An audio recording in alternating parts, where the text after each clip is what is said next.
خداوند، مجھے برے آدمی سے رہائی بخش، مجھے تند خو آدمی سے محفوظ رکھ۔ جو دل میں شرارت کے منصوبے باندھتے ہیں وہ ہمیشہ مل کر جنگ کے لیے جمع ہو جاتے ہیں۔ انہوں نے اپنی زبان سانپ کی طرح تیز کر رکھی ہے، ان کے ہونٹوں کے نیچے فئی کا زہر ہے۔ اے خداوند، مجھے شریر کے ہاتھ سے بچا، مجھے تند خو آدمی سے محفوظ رکھ، جن کا ارادہ ہے کہ میرے پاؤں اکھاڑ دے۔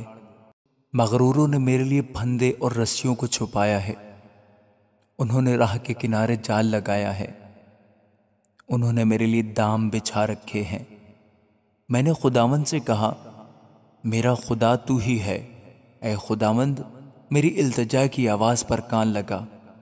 اے خداوند میرے مالک، اے میری نجات کی قوت، تو نے جنگ کے دن میرے سر پر سایہ کیا ہے۔ اے خداوند، شریر کی مراد پوری نہ کر، اس کے برے منصوبہ کو انجام نہ دے تاکہ وہ ڈنگ نہ مارے۔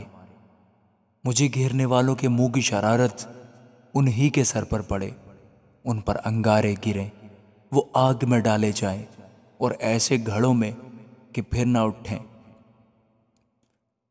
بد زبان آدمی کو زمین پر قیام نہ ہوگا، آفت تند خو آدمی کو رگید کر ہلاک کرے گی۔